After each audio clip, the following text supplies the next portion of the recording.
저는 업무 마감 알림을 닫고 휴대폰을 들었습니다. 해왕궁, 계산서, 킹크랩, 선물 상자, 양주, CCTV, 경비 처리. 머릿속에서 단어들이 빠르게 엮였죠. 시어머니에게서 전화가 온 순간부터 예감은 불길했습니다. 축하 파티라는 말이 이렇게 무겁게 들릴 줄은 몰랐습니다. 저는 임설리입니다. 데이터 분석팀 대리로 일하고 있죠. 숫자에는 예민합니다. 남편은 민준, 성격이 온화합니다. 갈등을 피하려 하죠. 시어머니 김말수는 결정을 빠르게 내리고 되돌리지 않는 편입니다. 도련님 민노는 막 승진한 회사원이고 동서유지는 부침성 좋지만 경계심을 늦추면 곧장 선을 넘곤 합니다.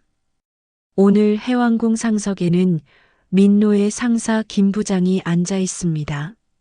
모두가 웃지만 저는 표정을 다듬어야 했습니다. 해왕궁 현관을 지나 룸으로 들어가자 비릿한 해산물 향과 양주 향이 섞여 코끝을 찔렀습니다. 원형 테이블이 넓게 펼쳐져 있었고 얼음 위에 전복과 랍스터가 반짝였죠. 시어머니가 손짓했습니다. 저쪽에 앉아라. 김 부장님 맞은편은 비워둬야지. 저는 고개를 숙여 인사하고 가장 먼 자리로 걸어갔습니다. 의자에 앉는 순간 유진이 메뉴판을 밀었습니다. 형님, 킹크랩은 벌써 주문했어요. 더 드시고 싶은 거 있으면 마음껏 골라요. 메뉴판을 펼친 제 눈이 가격표에서 멈췄습니다. 숫자가 뚜렷했죠. 킹크랩 한 마리 100만. 한숨이 모골대에서 걸렸습니다. 시간은 속도를 올렸습니다. 주문표에는 이미 체크가 빽빽했습니다. 다금바리, 대하, 성게, 모둠 사시미 특상. 술은 최고가 라인이 선명했습니다. 저는 말했다. 이 정도면 충분하지 않을까요? 다 먹지 못할 것 같은데요. 시어머니가 잔을 내려놓았습니다. 승진한 날이다. 체면이 우선이다. 김 부장이 손사래를 쳤지만 민노가 바로 받았습니다. 오늘만큼은 부족하면 안 됩니다. 종업원 여기 킹크랩 더 추가요. 말끝에 낙관이 묻어 있었죠. 제 속은 더 서늘해졌습니다. 저는 주문표를 다시 훑었습니다. 체크 옆에 작은 피랍 흔적이 이상하게 남아 있었거든요. 누군가 연필로 먼저 수량을 적고 펜으로 덮어 쓴 듯한 느낌. 습관적으로 휴대폰을 꺼냈습니다.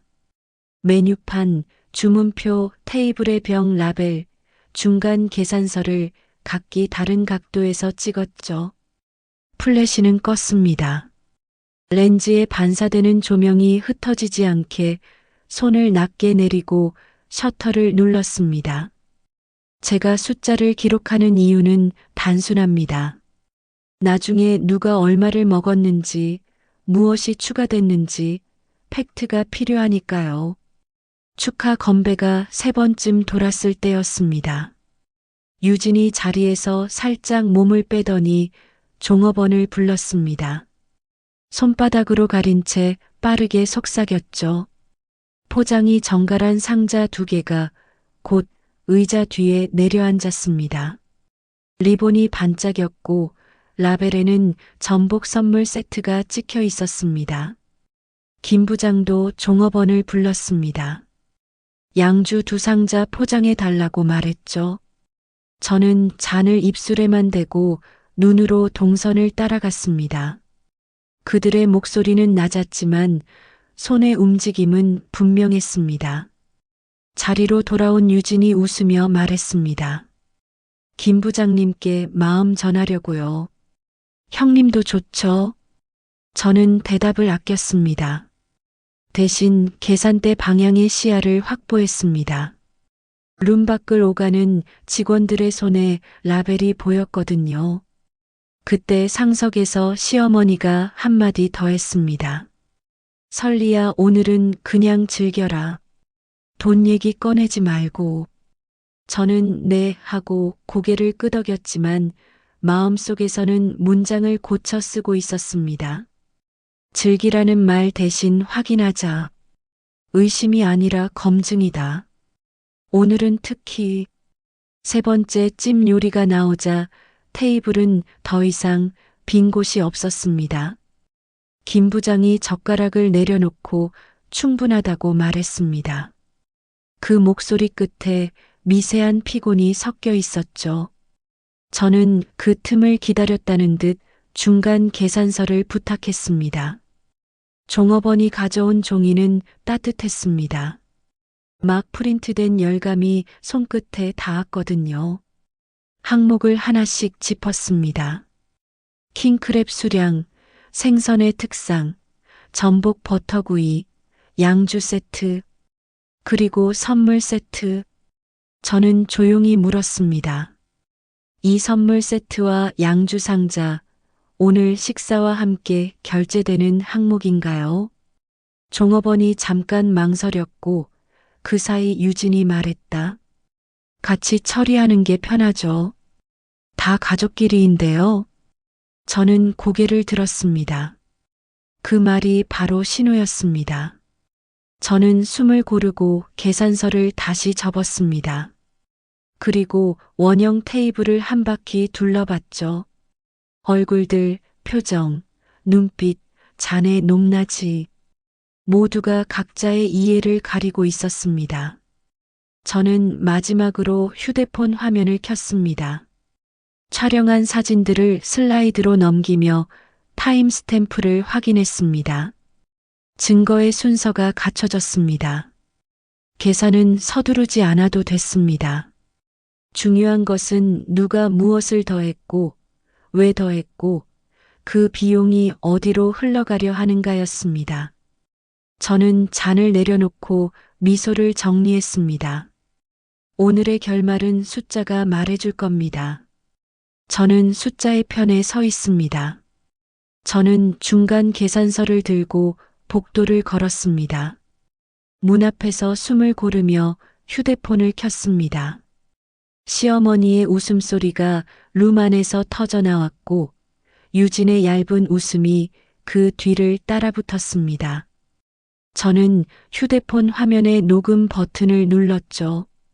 테이블 위의 모든 소리가 제 주머니로 들어오고 있었습니다. 룸으로 돌아오자 분위기가 한층 풀려 있었습니다. 김 부장이 잔을 들고 말했습니다. 오늘은 우리 민노 씨 덕에 다 같이 웃네요. 시어머니가 맞장구 쳤습니다. 승진 축하니 형님이 한턱 쏴야죠. 저는 잠시 고개를 숙였습니다. 그 말은 계산서를 제 쪽으로 넘기겠다는 신호였죠. 저는 계산서를 테이블 위에 올려두고 말했다. 중간 결제할게요. 회사 경비처리라면 증빙용으로 필요하죠. 김 부장이 눈을 돌렸고 유진의 표정이 굳었습니다. 시어머니가 한 박자 늦게 물었습니다. 무슨 증빙? 현금 영수증이요. 결제는 누가 하실 건가요? 공기가 순간 식었습니다. 누군가 컵을 내려놓는 소리가 또렷이 들렸죠. 민노가 얼른 끼어들었습니다. 형님, 회사에서 처리할 거니까 괜찮아요. 아, 회사 경비로요? 제 목소리는 차분했지만 손끝의 긴장은 숨길 수 없었습니다. 저는 휴대폰을 꺼내 테이블 가운데에 뒀습니다. 그럼 스피커폰으로 확인해 볼게요. 뭘 확인한다는 거야? 시어머니의 눈썹이 올라갔습니다. 경비 처리 가능 여부요. 재무팀이랑 바로 통화할게요. 통화 버튼을 누르자 스피커폰에서 음성이 흘러나왔습니다. 재무팀입니다. 안녕하세요. 해왕궁 회식건으로 여쭤볼 게 있어서요. 회사 경비로 처리해도 되는 항목인지 확인 부탁드립니다. 잠시 정적. 해산물 요리까진 가능하지만 양주나 선물 세트는 불가합니다. 그 말이 떨어지자 유진이 잔을 3개 내려놨습니다. 시어머니의 표정이 바뀌었습니다. 그건 그냥 선물이지. 뭐가 문제야? 업무 관련 영수증으로는 인정 안 돼요. 지금 그대로 결제하면 탈세 처리로 걸릴 수도 있습니다. 저는 조용히 그렇게 말했습니다. 누구도 더 이상 말을 잇지 못했습니다. 술기운이 한순간에 가셨죠. 잠시 뒤 김 부장이 헛기침을 하며 말을 바꿨습니다. 그럼 이렇게 하죠. 선물은 개인 카드로 처리하고 식사 부분만 경비로 하겠습니다. 유진이 억눌린 웃음을 흘렸습니다. 형님, 그럴 필요까지는. 저는 그 말을 자르며 계산서를 정리했습니다. 필요해요. 기록을 남겨야 하니까요. 그 말이 나왔을 때 시어머니의 얼굴에 얇은 균열이 갔습니다. 가족의 테이블 위에서 기록이라는 단어는 늘 가장 위험한 무기였죠. 계산대 앞에서 결제를 마친 건 결국 도련님이었습니다. 카드 삑 소리가 날 때까지 저는 뒤에서 그 장면을 지켜봤습니다. 영수증을 받으며 유진이 제게 말했습니다. 형님, 너무 예민하게 굴지 마세요. 저는 짧게 웃었습니다. 예민하게 안 굴면 누가 굴어요. 그 말에 아무도 대답하지 않았습니다. 룸으로 돌아가니 음식은 식어 있었고 잔의 얼음은 다 녹아 있었습니다. 숫자는 거짓말을 안 하죠. 사람만 숨길 뿐입니다. 그날 밤 벨소리가 2번 울렸습니다. 벽시계를 보니 밤 11시 40분. 이 시간에 누굴까 싶어 인터폰을 보니 화면 속에는 시어머니와 유진이 서 있었습니다. 시어머니는 코트를 여미고 있었고 유진은 팔짱을 낀 채 눈을 치켜떴습니다. 저는 문 앞에서 숨을 고르며 생각했습니다. 이건 대화가 아니라 공성전이겠구나. 문을 열자마자 유진이 먼저 소리를 높였습니다. 형님, 너무한 거 아니에요? 식사 자리에서 그럴 수 있어요? 저는 신발장 위에 두었던 계산서 봉투를 집어들었습니다. 무슨 일로 이렇게 늦게 오셨어요? 시어머니가 한 걸음 나섰습니다. 그 녹음 말이야. 다들 불쾌해했어. 삭제해. 어떤 녹음이요? 그 스피커폰 통화 말이야. 그런 걸 왜 남겨? 저는 천천히 고개를 들었습니다. 증거죠. 불법은 아니잖아요. 유진의 얼굴이 일그러졌습니다. 가족끼리 증거 운운하는 게 말이 돼요? 시어머니가 제 쪽으로 성큼 다가왔습니다. 설리야, 내가 며느리라면 말이야. 그 자리에서 체면이란 게 있지. 체면요? 다른 사람 앞에서 우리 가족 망신을 주면 어떡하니? 망신을 준 게 아니라 계산을 명확히 한 겁니다. 짧은 침묵이 이어졌습니다. 그리고 저는 봉투를 꺼내 테이블 위에 올려놓았습니다. 이건 중간 계산서 사본이에요. 그리고 이건 음성 파일. 삭제해드리죠. 단 각서 하나만 써주세요. 유진이 웃었습니다. 각서라뇨? 앞으로 제 이름으로 나가는 어떤 비용도 저한테 묻지 않겠다는 약속이요. 시어머니가 의자에 앉았습니다. 넌 참 별일을 다 만든다. 별일이 아니라 정리해요. 그까짓 돈 몇 푼 가지고 이렇게까지 할 필요가 있니? 저는 고개를 저었습니다. 돈 문제가 아니죠. 책임의 선이에요. 유진이 손톱을 3개 책상에 두드렸습니다. 형님, 너무 계산적으로 사는 거 아니에요? 그럴 수도 있겠네요. 하지만 계산이 없으면 결국 누군가는 잃어요. 항상 같은 사람이요. 그 말에 두 사람의 표정이 굳었습니다. 유진이 자리에서 일어났습니다. 형님, 어차피 회사에서 알아서 정리될 거예요. 그 녹음 그냥 잊으세요. 저는 미소를 지었습니다. 그건 제가 알아서 할게요. 시어머니가 그녀를 말리며 따라 일어났습니다. 가자, 더 말해봤자 소용없다.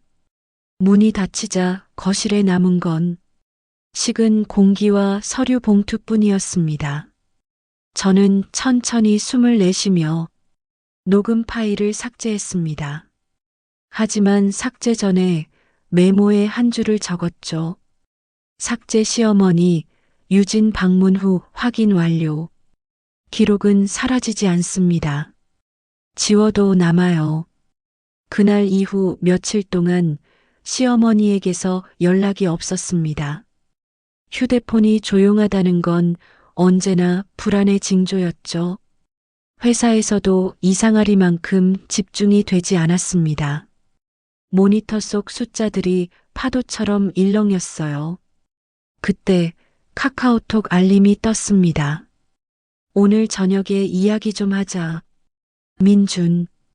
짧은 문장이었지만 느낌은 길었습니다. 퇴근 후 집에 들어서자 민준이 소파에 앉아 있었습니다. 넥타이도 풀지 않은 채 두 손으로 휴대폰을 쥐고 있었죠. 그는 말없이 제 눈을 보았습니다. 엄마한테 다 들었어. 뭐요? 그날 녹음한 거. 그리고 삭제 요구까지. 그래서요? 당신이 너무 차갑게 굴었다고 하더라. 저는 신발을 벗으며 말했다. 차갑게 안 하면 다 내 돈으로 덮으래요. 민주는 한숨을 쉬었습니다. 설리야, 우리 엄마도 잘못했지만 그래도 그렇게까지 몰아붙이면 어쩌자는 거야. 몰아붙인 게 아니라 정리한 거예요. 가족끼리 무슨 정리야. 그냥 넘어갈 수도 있었잖아. 그 말에 저는 웃음이 새어나왔습니다. 그냥 넘어가자고요? 그게 당신 집안의 문제예요. 늘 누군가 한쪽이 참아야 한다는 거. 민주는 고개를 떨궜습니다. 당신이 이렇게 변할 줄 몰랐어. 변한 게 아니라 이제서야 제자리로 돌아온 거예요. 그래도 가족인데 그 가족이 나를 얼마나 갉아먹었는지 알아요? 제 목소리는 낮았지만 단단했습니다. 민주는 대답하지 못하고 휴대폰을 바라봤습니다. 화면 속에는 엄마라는 이름이 깜빡이고 있었죠. 그는 통화 버튼을 누르지 않았습니다. 저는 부엌으로 걸어가 냉장고 문을 열었습니다. 찬 공기와 함께 익숙한 냄새가 퍼졌습니다. 남은 반찬, 식은 밥, 그리고 테이블 위에 놓인 남편의 커피잔 하나. 모든 게 일상인데 모든 게 낯설었습니다. 그 순간 깨달았죠. 선을 그은다는 건 누군가와의 거리를 만든다는 뜻이구나. 거실로 돌아오니 민준이 조용히 물었습니다. 그럼 앞으로 어떻게 할 거야? 그냥 살아요. 당신 가족 일엔 더 이상 엮이지 않고. 그럼 나랑 당신은? 우린 아직 부부죠. 하지만 같은 방향을 보고 있는지는 잘 모르겠네요. 민주는 아무 말 없이 고개를 끄덕였습니다. 그리고 아주 작은 목소리로 말했습니다. 미안해. 밤이 깊어졌습니다. 불을 끄고 누웠지만 잠이 오지 않았습니다. 눈을 감으면 해왕궁의 조명이 떠올랐습니다. 테이블 위에 놓였던 계산서, 그 위를 덮고 있던 손들, 그리고 그 순간의 정적. 결국 그건 숫자의 문제가 아니었죠. 존중의 문제였습니다. 저는 베개 옆에 휴대폰을 내려놓으며 속삭였습니다. 이제는 내 인생의 장부를 내가 쓴다. 토요일 오전 커피를 내리고 있는데 휴대폰이 진동했습니다. 오늘 점심 시댁으로 와라. 가족회의 있다. 보낸 사람은 시어머니였습니다. 짧은 문장이었지만 그 안에는 분노와 명령이 섞여 있었죠. 저는 잠시 웃음이 새어나왔습니다. 드디어 폭풍이 오려나 보다. 시댁 거실에는 이미 사람들이 가득했습니다. 큰아버지, 고모, 숙모들까지 모두 모여 있었죠. 시어머니는 상석에 앉아 있었고 저를 보자 콧방귀를 뀌었습니다. 그래도 오긴 왔네. 이제 내 입으로 좀 해명해봐라. 저는 아무 말 없이 가방을 내려놓았습니다. 가방 속에는 제가 모아온 영수증, 계산서, 이체 내역이 가지런히 들어 있었습니다. 둘째 고모가 입을 열었습니다. 설리야, 우리가 한 가족인데 왜 이렇게 싸움이 커졌니? 너무 돈돈거리는 거 아니야? 저는 봉투를 꺼내 테이블 위에 올렸습니다. 그럼 이걸 한번 보세요. 그 안에는 제가 대신 낸 병원비, 산후조리원비, 관리비, 승진턱 예약금까지 모든 내역이 담겨 있었습니다. 1년 동안 제가 대신 낸 돈이에요. 단 한 번도 돌려받은 적 없습니다. 큰아버지가 종이를 들여다보며 얼굴을 찌푸렸습니다. 이게 다 사실이야? 시어머니는 서둘러 변명했습니다. 그냥 잠깐 빌린 거야. 곧 갚으려 했어. 고지 1년이에요. 저는 부드럽게 대답했습니다. 그리고 이번엔 6천만 원짜리 식사비였어요. 그건 빌림이 아니라 덤터기죠. 방 안의 공기가 무겁게 가라앉았습니다. 셋째 숙모가 고개를 저으며 말했습니다. 그래도 가족끼리 그걸 친척들 앞에서 얘기하니? 너무 창피하잖아. 저는 고개를 들었습니다. 창피하다고요? 창피한 일은 돈을 대신 내게 해놓고 모른 척한 일이죠. 큰아버지가 시어머니를 바라보며 말했습니다.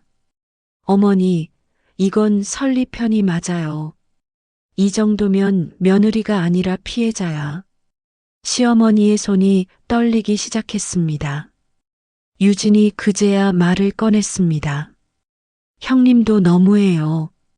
회사에까지 전화하니까 민노 오빠가 정직 처분 받았어요. 그래요. 그건 안타깝죠. 하지만 제가 전화 안 했어도 결국 걸렸을 겁니다. 그게 무슨 소리예요? 저는 핸드폰을 꺼내 사진을 보여줬습니다. 회사에서 민노 씨의 경비 내역 전수조사 중이에요. 이미 횡령이 드러났어요. 모두가 숨을 죽였습니다. 시어머니는 결국 자리에서 일어났습니다. 됐어. 다 나 때문이라 치자. 근데 내가 이렇게까지 할 줄은 몰랐다. 저도요. 이렇게까지 만들 줄은 몰랐어요. 그녀는 제 앞까지 걸어와 떨리는 목소리로 말했습니다. 설리야, 내가 무서워졌다. 저는 잠시 그녀를 바라보다 대답했습니다. 무서운 게 아니라 이제 정확해진 거예요. 누구 돈으로 누가 살고 있는지. 모임은 그렇게 끝났습니다. 친척들은 돌아갔고 시어머니는 말없이 서류 봉투를 들고 천천히 집을 나섰습니다. 그녀의 뒷모습이 유난히 작아 보였습니다. 하지만 저는 동정하지 않았습니다. 그건 슬픔이 아니라 결산이었으니까요. 비가 오던 화요일 오후 회사 메신저에 뜬 공지 하나가 사무실을 뒤흔들었습니다. 인사발령 마케팅팀 민노 대리 정직 3개월. 순간 모든 대화가 멈췄습니다. 누군가는 놀라고 누군가는 고개를 숙였습니다. 저는 아무 말 없이 모니터를 꺼버렸죠. 예상보다 빠른 결말이었습니다. 퇴근 무렵 민준에게 전화가 왔습니다. 설리야, 민노가 정직 당했대. 알아요. 당신이 알고 있었다고? 그럴 줄 알았어요. 증거는 이미 충분했으니까요. 민주는 한참 말을 잇지 못했습니다. 당신 무섭다. 정직한 사람에게만 무섭게 보이겠죠. 짧은 정적 후 통화가 끊겼습니다. 창밖엔 비가 세차게 내렸고 유리창 너머의 빛이 뿌옇게 번졌습니다. 집에 도착하니 문 앞에 시어머니가 서 있었습니다. 우산도 없이 젖은 머리칼을 뒤로 넘기며 말했습니다. 설리야, 잠깐 이야기 좀 하자. 그녀의 목소리는 떨렸지만 여전히 명령조였습니다. 저는 문을 열며 조용히 대답했습니다. 들어오세요. 거실엔 젖은 물자국이 남았습니다. 시어머니는 의자에 앉자마자 말을 꺼냈습니다. 민노가 정직이래. 회사에서 회식비 문제까지 파고들었다더라. 네, 알고 있습니다. 너 때문이잖아. 제가 아니라 민노 씨가 한 일이죠. 시어머니의 손이 떨렸습니다. 그래도 가족인데 그렇게 매정하게 굴어야 하니? 시어머니, 매정한 건 저 아니에요. 남의 이름으로 카드 긁고 그걸 당연하게 여긴 쪽이죠. 내가 그걸 몰랐겠니? 다 민노가 회사 체면 생각해서 한 거야. 체면이요? 그 체면이 결국 사람 하나를 망쳤잖아요. 시어머니는 고개를 숙였습니다. 손등에 빗물이 흘러내렸고 그녀의 눈가가 붉게 물들었습니다. 설리야, 나도 이제 힘들다. 이 나이에 빚에 사람들 눈치에 그냥 모든 게 지겨워. 그녀의 목소리는 거의 속삭임에 가까웠습니다. 저는 잠시 침묵하다가 물었습니다. 그럼 이제라도 정리하세요. 집 정리해서 빚부터 갚으세요. 그녀는 놀란 듯 눈을 들었습니다. 그걸 팔라고? 그게 남은 길이에요. 시어머니도 알고 있잖아요. 더는 버틸 수 없다는 거. 잠시 후 시어머니는 천천히 일어섰습니다. 너 정말 냉정하구나. 냉정하지 않으면 아무도 안 바뀌어요. 그녀는 문 앞에서 멈췄습니다. 내가 그동안 널 오해했나 봐. 오해 맞아요.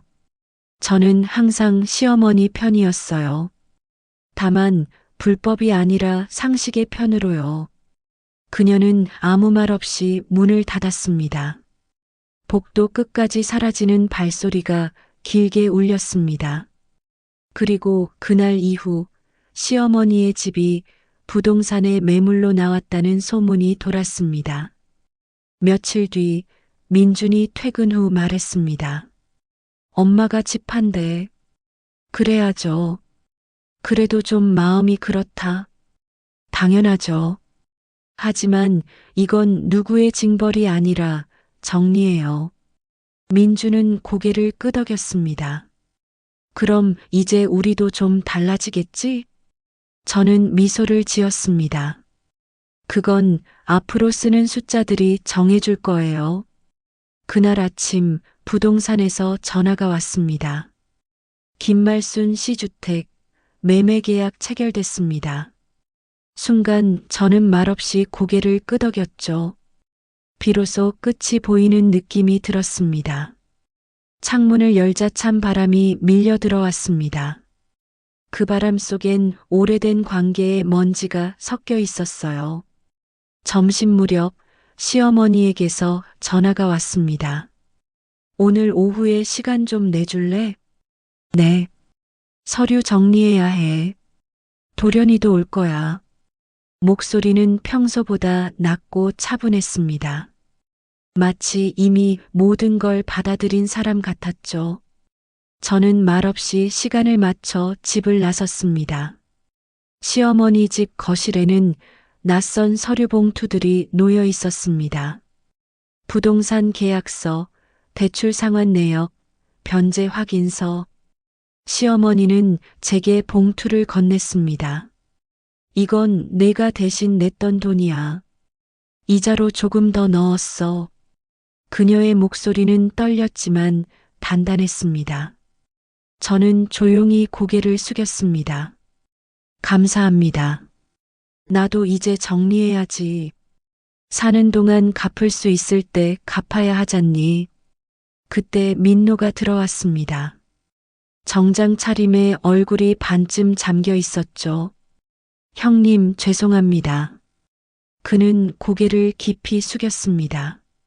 시어머니가 눈짓하자 그는 봉투를 내밀었습니다. 각서예요. 남은 금액은 제 월급에서 분할로 갚겠습니다. 저는 조용히 그 종이를 받았습니다. 깔끔한 인쇄체, 직접 쓴 서명, 그리고 도장. 민노, 금 2,150만 원 변제 완료 예정. 숫자는 차갑지만 명확했습니다. 시어머니가 조용히 물었습니다. 설리야, 이제 마음이 좀 풀리니? 풀렸다기보다 정리됐어요. 그래. 사람 일은 결국 계산이야. 마음으로만 싸우면 병이 돼. 그녀의 말에 저는 고개를 끄덕였습니다. 아이러니하게도 그 말이 처음으로 진심처럼 들렸습니다. 모든 절차가 끝나자 시어머니는 천천히 일어났습니다. 이제 집 비워야지. 시골 내려가서 살려고. 여기선 얼굴 들고 다니기 힘들다. 그녀는 웃었지만 눈가가 젖어 있었습니다. 설리야, 내가 옳았다. 그걸 인정하는 게 이렇게 늦었네. 저는 조용히 대답했습니다. 늦어도 돼요. 마지막에 인정하면 그게 답이니까요. 그날 밤 집으로 돌아온 민준이 탁자 위에 2개의 봉투를 올려놨습니다. 엄마가 이거 전해달래. 이건 돌연히 각서 사본, 이건 너한테 남긴 편지. 저는 조심스럽게 편지를 펼쳤습니다. 설리야, 내가 지켜준 건 돈이 아니라 우리 가족의 마지막 체면이었다. 한 줄을 읽는 동안 눈물이 떨어졌습니다. 하지만 이번엔 후회가 아니었죠. 감정이 아니라 마침표였습니다. 다음 날 아침 은행 앱 알림이 떴습니다. 입금 2,150만 원 김말순. 숫자들이 화면에 선명히 박혔습니다. 저는 천천히 숨을 내쉬며 화면을 껐습니다. 이제 정말 끝이었습니다. 모든 장부가 닫히고 모든 빚이 사라진 순간 제 마음속에서 조용히 무너진 건 미움이었습니다. 은행 앱 알림이 울린 건 아침 8시 10분이었습니다. 입금 20만 원 김말순. 마지막 남은 잔금이었습니다. 저는 화면을 바라보다 천천히 미소를 지었습니다. 숫자는 작았지만 그 안엔 지난 몇 달의 모든 이야기가 담겨 있었죠. 이제 정말 끝이구나. 부엌 창문을 열자 봄바람이 밀려 들어왔습니다. 식탁 위엔 식은 커피 한 잔, 그리고 어제 읽다 덮은 편지 봉투가 놓여 있었죠. 저는 그 위에 조용히 손을 얹었습니다. 설리야, 내가 옳았다. 하지만 옳은 건 언제나 외롭더라. 그 문장이 마음에 오래 남았습니다. 외롭다는 말이 이상하게 따뜻하게 느껴졌습니다. 거실벽의 달력엔 빨간 동그라미가 쳐져 있었습니다. 3월 10일 대출 완납일. 그 아래에는 제가 적은 메모가 붙어 있었죠. 이제부터 내 통장, 내 기준, 내 인생. 짧은 문장이었지만 그 한 줄이 나를 지탱해 줬습니다. 저는 볼펜으로 동그라미 위에 작은 하트를 그려 넣었습니다. 그날 오후 민준이 퇴근 후 들어왔습니다. 조심스럽게 말했죠. 엄마, 시골 내려가셨어. 민노는 회사에 복귀하려고 교육 중이래. 그래요. 우리도 좀 바뀌어야 하지 않을까? 저는 웃었습니다. 이미 바뀌고 있잖아요. 예전엔 제가 묻었지만 이젠 당신이 묻고 있네요. 민준이 고개를 숙이며 웃었습니다. 그 웃음이 오랜만에 진짜 같았습니다. 밤이 되자 저는 서재 불을 켰습니다. 책상 위엔 정리된 장부 한 권과 공책이 놓여 있었죠. 2025년 내 이름으로 쓴 첫 기록. 표지에 그렇게 적혀 있었습니다. 저는 펜을 들고 첫 줄을 썼습니다. 수입 마음의 안정 지출 미련 영원. 잉크가 마르는 속도를 보며 천천히 웃었습니다. 이제야 진짜 숫자가 내 편이 된 것 같았죠. 창문 밖에서는 봄비가 내리고 있었습니다. 작은 빗방울이 유리창을 타고 내려오며 조용한 음악처럼 들렸습니다. 저는 그 빗소리를 들으며 지난 시간들을 천천히 떠올렸습니다. 계산서, 영수증, 녹음 파일, 서류 봉투. 모든 게 나를 힘들게 했지만 결국 그 모든 게 나를 지켜줬죠. 잠들기 전 저는 침대맡 탁자에 휴대폰을 내려놓았습니다. 그 위엔 한 줄 메모가 남아 있었죠. ATM 며느리 종료. 짧고 단호한 문장이었습니다. 그리고 그 아래에 조용히 덧붙였습니다. 이제부터는 내 인생의 출금은 오직 내가 승인한다. 그 순간 이상하게 눈물이 났습니다. 하지만 이번엔 슬퍼서가 아니었습니다. 아침이 밝았습니다. 새소리가 들리고 창밖엔 맑은 하늘이 펼쳐졌습니다. 저는 커튼을 열며 속삭였습니다. 이제 진짜 내 인생이다. 햇살이 부엌과 거실을 채우는 동안 모든 숫자가 조용히 제 편으로 돌아왔습니다. 그건 복수가 아니라 복원이었습니다.